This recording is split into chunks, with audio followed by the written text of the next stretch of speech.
my friends, and welcome to the Gita Brown Show, bringing harmony into everyday life. I love being creative, and I love wellness, and I've been teaching both for about 30 years.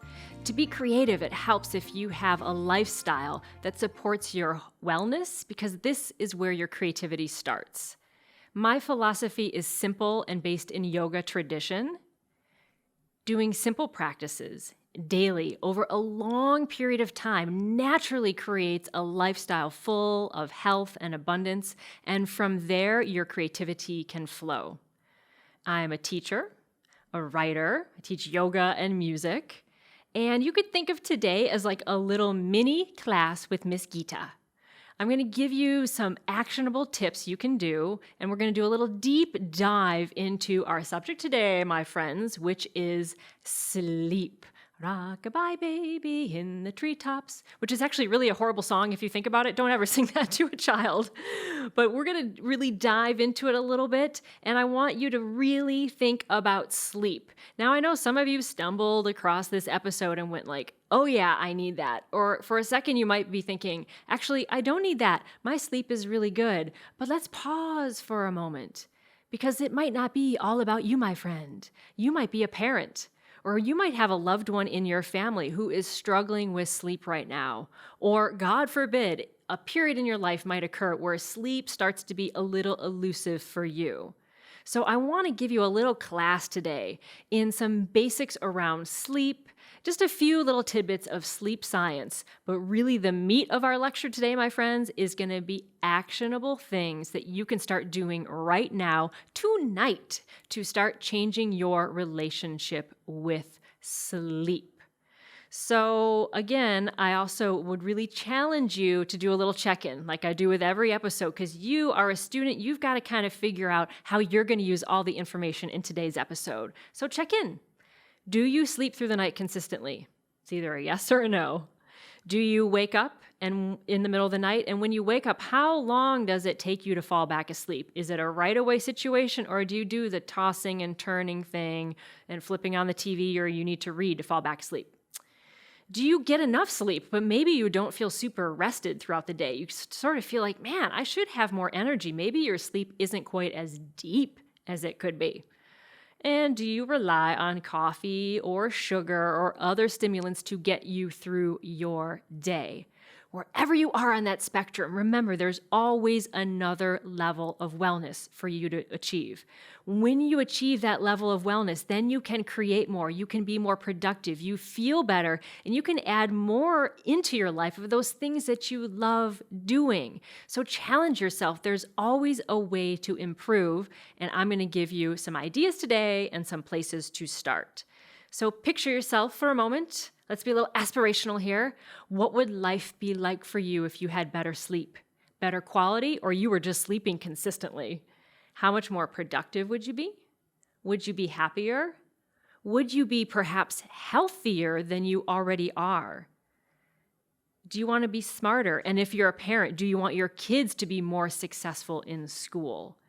If you want those things for yourself, upgrading your sleep habits will totally get you there. And the good news is, my friends, it's so easy. So let me break down exactly for you how we're going to proceed through today's lesson so you kind of know where we're at. First thing we're going to do is I'm just going to give you a really quick nutshell of my story and my sleep issues that I've had, so you kind of know where I'm coming from and sort of the lens of your teacher a little bit, and also so that you just know I have been there and I really have rehabbed my relationship to sleep, so I know it's possible. Then I'm going to give you a little bit of info on sleep, some surprising facts, maybe some things you knew, maybe a few things that you didn't know about sleep and its role in our brain, our development, and in our health. Then we're going to get right to those steps you can take, and I'm going to give you some resources and some ideas of how you can start to upgrade your sleep game today. All of the information I give you today will all be linked over on my website, gitabrown.com. It'll all be linked there along with a full transcript, a summary, so you can reference the information, share it with loved ones, and know that you have that as a resource, all right? It's kind of like your online trapper keeper of this episode. Anybody out there remember the trapper keeper, that notebook? Raise your hand if you do. So all that's there for you at gitabrown.com. So let's get into it. First part is my story. Now, a little trigger warning, I do talk about addiction issues in this, and I do talk about abusive behaviors. So if you have little ones around, pop in some headphones, or maybe give this little section a skip, and you can always come back to it later. It's just a couple of minutes, but wanted to give you a little warning. So many, many years ago, when I was 12 years old and just a wee girl with long hair and braces, I met a wonderful boy in junior high. Fell in love, and many years later, we ended up getting married. I truly did marry my childhood sweetheart. It was a beautiful marriage. He was funny and warm-hearted, but along the way, he got addicted to drugs and alcohol. And you can fast forward many, many years, and towards the end of our relationship, his addiction had really taken over, and he was sort of lost to the addiction. All those good qualities of him got really sort of washed away by the alcohol. And it was so sad, and it was so hard to see him suffering. And here's where my relationship to sleep started to fracture, and here's exactly what happened. Then I'm going to take you out of the darkness and into how I shifted it. But what happened for me was that because he was drinking, his schedule was very erratic, right? He would come to bed at all different hours, and when he'd come in, I would always wake up. Partly by just being disturbed by his presence in the room, but then also partly because I was so afraid.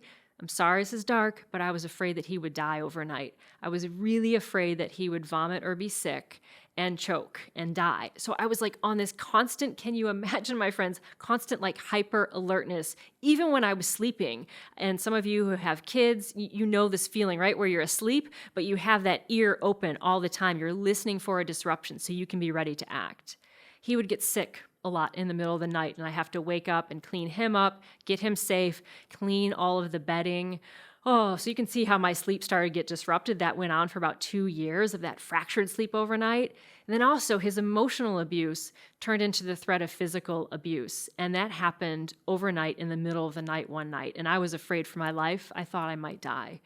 And that was the moment where sleep completely ruptured for me. From that day on, for about 6 months, I didn't sleep through the night. I would do things like barricade my door with furniture.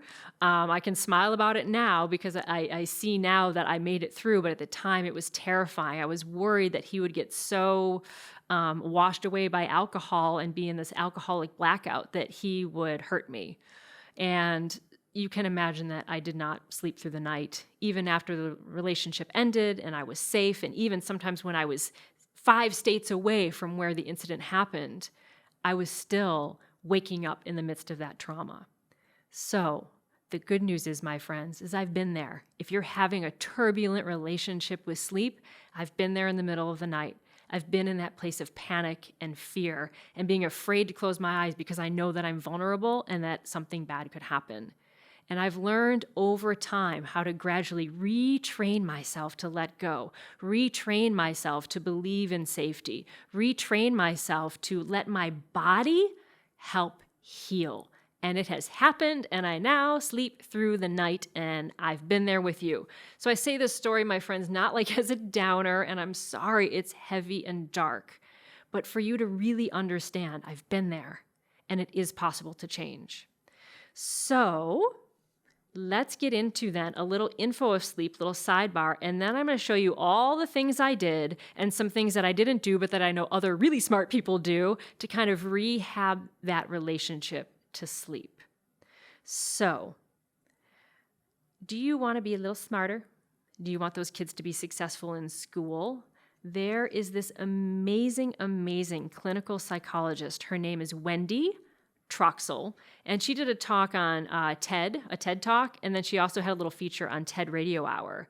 And she said that kids who get adequate sleep have better grades, their attention is better, they have better mental and physical health.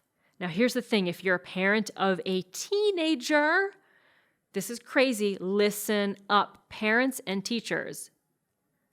1 in 10 teenagers get the 8 to 10 hours a night of sleep that they require.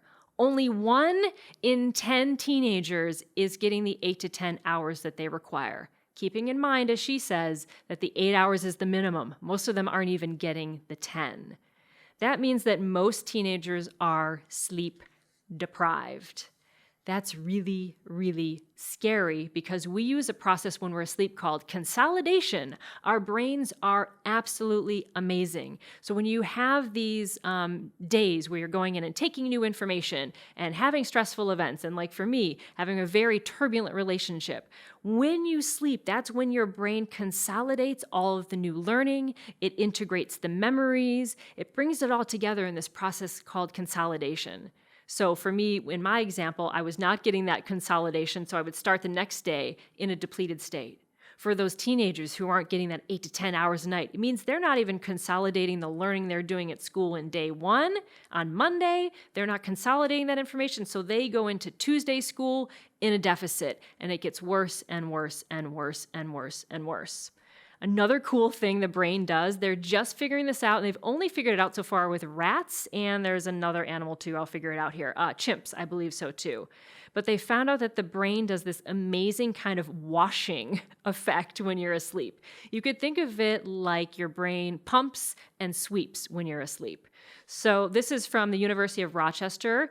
Dr. Maiken, I'm so sorry, I perhaps might pronounce your last name incorrectly. Dr. Maiken Nedergaard. He's a professor of neurosurgery at University of Rochester, my alma mater, and he did a study in science. So he says your brain is, quote, like a dishwasher.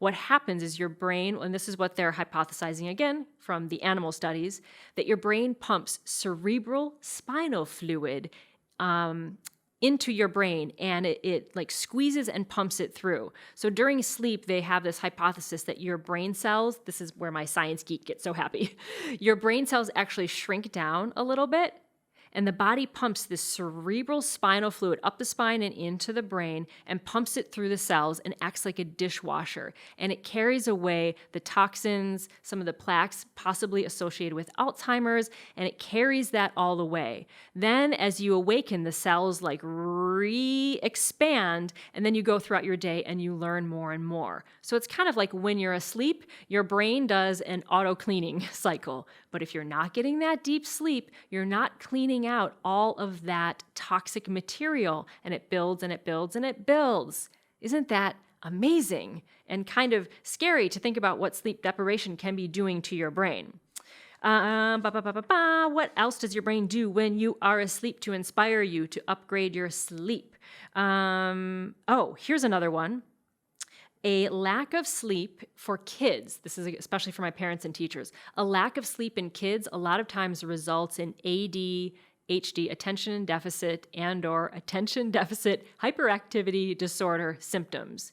Okay, if you're a parent or a teacher, we've all seen this. Sometimes when kids are too tired, they actually get wired, right? They experience sleep deprivation differently than we do. So small children will experience that fatigue as more hyperactivity rather than being like they need to take a nap. So it's something to watch out for, that it plays differently depending on the age of who you're looking at.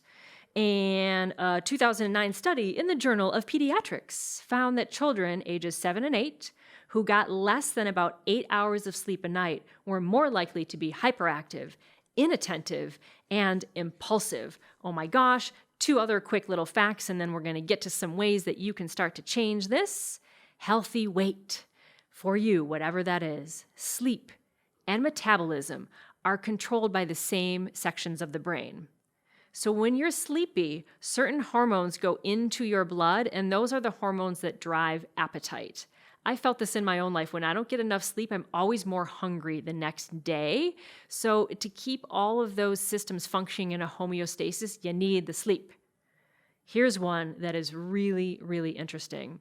There was a study by the National Highway Traffic Safety Administration in 2009 that said being tired accounted for the highest number of fatal single-car run-off-the-road crashes, more so than crashes due to alcohol consumption. And Dr. Rappaport of the study says, sleepiness is grossly underrated as a problem by most people, but the cost to society is enormous. Sleeplessness affects reaction time and decision-making. So having insufficient sleep can be as detrimental to your driving as drinking and driving. Do you need any more evidence of why you might want to up your sleep game? So let's get into some ways you can start to rehab your relationship. Again, these are all linked over on my website, or you can take some notes right now. Let's continue on, my friends. So what can you do? What can you do? Tuck all of these facts away. And along the way, maybe think of one thing you can choose, and we'll talk about that again at the end. So one of the number one things you can do if you're having any issues with sleep, please, I've said it before, go see your primary care physician. So many times my students and even family members have been having issues with sleep, and it's actually because they have something going on. Their heart rate is fluctuating a lot, which is causing a little disturbance in sleep. One person, it took them a year before the doctor finally said, I think you need a sleep study. This person had a sleep study, and it turns out that they had sleep apnea. So this person was waking up over and over throughout the night, and it was just simply because of basically a breathing issue. Got the proper care, the proper help, the proper devices, and now is sleeping through the night beautifully. So please attend to that big picture health first. It's so, so important. And so many times in our wellness, we overlook the most basic thing. Go to your doctor and check out what's going on there. Also, another very simple thing you can do that'll start to change it right away, go see some alternative health folks, a psychologist, a talk therapist, for me, acupuncture. You want to look for someone who cares for you and for your health very deeply, but is a little bit removed from your life, so can maybe see some patterns, maybe see some things going on that you could never see yourself, but they're going to help you to discover your best way to rehab your relationship to sleep. Having that sort of person who cares but's a little removed has been absolutely fundamental for me. And it was one of the number one ways that I started to rehab is I got therapy and I found a great acupuncturist. And I go religiously, and it really helped me to have those sort of people who are outside of the situation a little bit to help me manage my energy, which then naturally led to better sleep. Okay, darkness. How many of you is your room actually dark at night? Is it actually dark in your room, or do you have all these little electronic things glowing everywhere? You have the smoke alarm up there has the red light. I mean, obviously that's important, but do you have light coming in from the street? Do you have little things glowing? Those alarm clocks that glow? All those little lights have been proven again and again by science to disrupt our sleep. Your brain goes off of light and dark cycles, and darkness is essential to sleep. The absence of light sends a signal to your brain that it's time to rest. And this has to do with melatonin, which is a hormone produced in the brain's pineal gland, which is often known as the sleep hormone or the darkness hormone. So if you're not sitting in darkness or sitting in near darkness as you head towards bedtime, you're not actually even giving your body the signal it needs that it's time to sleep. You need darkness. So what can you do? If you're watching TV or staring at your phone and then you shut it off and you go right to sleep, well, no wonder you can't sleep, because you have been literally tricking your body that it's supposed to stay awake, and then you're asking it to do the opposite. So an hour before bed, what would happen if you shut down the electronics? If you really need the electronics, you're but I need that. Man, put in some earbuds and turn that phone or the computer so you're not looking at the screen and tricking your brain that it's daytime. You can still listen to stuff auditory-wise, but give your body that darkness. One of my favorite things to do, and one of the ways I rehabbed my relationship with sleep that you might find useful, is looking at darkness as a friend and as an ally. So I would turn off the lights, lay in the room, had to always have quiet music because that kind of helped me feel a little more safe. And I would open my eyes really wide and think of myself drinking in the darkness, drinking it in. I'd imagine it sending a message to my brain. It's time to rest. You're safe. You're relaxed. It's time to rest. And I would just repeat that and let that darkness do the job. And eventually my body got the message. So it's really, really important that you start to dim the lights as you head towards bedtime. It's peaceful and relaxing. So there's a really, really great resource on this that talks a lot about the role of all the computers we're looking at and all the screens we're looking at and how that affects our sleep. Ariana Huffington has a great example. She actually I think she passed out at her desk. She just had overwork due to exhaustion back in 2007. She has this really, really great book, highly recommend it, called Sleep Revolution, Transforming Your Life One Night at a Time. Isn't that a great aspirational self-help title? But it's really, really great because she talks a little more specifically about very concrete steps you can do, and is a way for you after this episode to get a little more deep into it and get another perspective on it. But she really talks about this whole thing about getting yourself away from the screen before bedtime. And for me personally, I resisted that because the screen was my last holdout, right? It was my last safety. Watching like a sitcom or something funny, or even watching like a talk on yoga really helped me to feel more safe. It was really hard for me, as you can imagine, to lay there in the dark and just fall asleep. But I finally did it. And my phone now lives downstairs and I sleep upstairs. It takes time, but be patient. And remember, you can always listen to things rather than watching them. Really, really important to remember. So you can absolutely do, this is one of my favorite number one things, guided relaxations will be your new best friend. If you do an intentional, guided deep relaxation, you can reset your patterning for sleep and actually get good rest. Because you might be sleeping through the night, but never actually hitting that deepest portion of sleep where the consolidation of memories occur, and also where your learning occurs and where your brain gets that nice sort of rubbing and scrubbing from that cerebral spinal fluid we talked about at the beginning of the lecture. So to get that really deepest level sleep, what would happen if you did a deep relaxation before bedtime, or if you even did one while you were laying in bed? So some of my students love deep relaxation so much that they actually have like a dedicated iPod or a dedicated device they use, and what's on it is only like meditations, and it doesn't have any internet access. So they're not tempted to like start surfing things and checking emails and going on Instagram at 11 o'clock at night. You know, right? They got the TV out of their room and they have this one device, and the only thing that's on it is meditation and deep relaxation. And they either just play it over the speakers of the device, or they put in little earbuds and they lie there and they listen and they get quiet. For me, myself, I got my phone as a big trigger. Once that phone comes out, I'm like down the rabbit hole. But for me, somehow, like my computer's not a trigger. I don't know. You might have a device you use that doesn't trigger like more obsessive behavior. So for me, it's my computer. When I need it, my computer is on the floor next to my bed. I'll play a nice deep relaxation. The deep relaxation ends. The computer goes to sleep, and away I go. If you need that little extra help, I have a whole list of relaxations over on my website, gitabrown.com. There's Yoga Nidra Network that has some amazing ones that are actually done by hypnotherapists. And within 4 minutes of those, I'm usually out because they're trained in how to prime your brain to get that deep rest. I have my own series of programs called Relaxation Rescue. It's an online mini class. And I have right in that some 30-minute ones, and I think I have a 10-minute one as well. I think I have 2 30-minute ones and one 10-minute one that are designed to send you off into sleep. In fact, I did one last night, and I can attest, I did my own deep relaxation, that it actually works.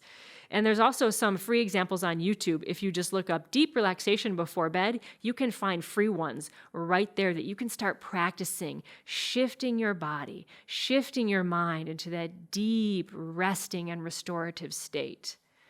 So there it is, my little bit of my personal story. You got all kinds of information about sleep. Who knew that it did all those amazing things for you and more? And you got a few ideas of some things you can start to do. So now I have a little challenge for you, my friend. What are you going to do? What are you going to do tonight? What's one little shift you could make? Are you going to shut off the phone a little earlier? Get off that computer maybe even 5 minutes earlier? Are you going to dim the lights in the house even? Maybe you're still watching TV. You're like, I could dim the lights a little bit. You're going to try a deep relaxation. Maybe you're going to take a nice bath in like a candlelit room.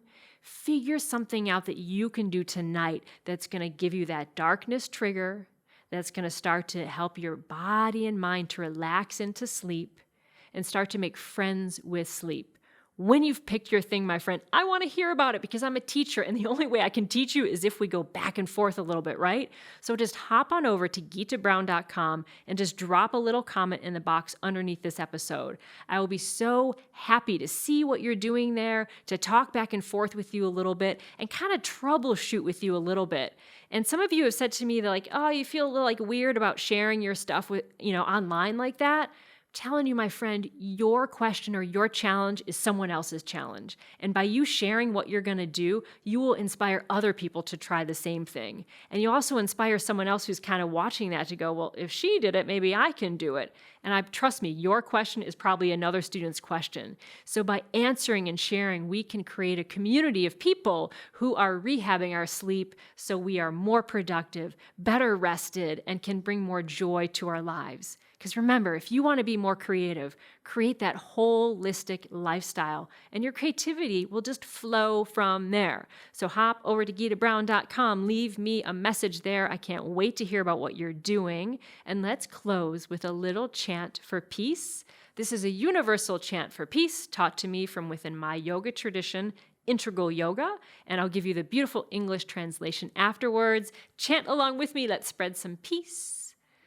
Loka samasta sukhino bhavantu. Loka samasta sukhino bhavantu. Loka samasta sukhino bhavantu. May you and the entire universe be filled with peace and joy, love, and light. I'll see you over on the website or on social media. Share this with your friends. Let's start a revolution of good sleep. Sleep well, my friends. I'll see you next time.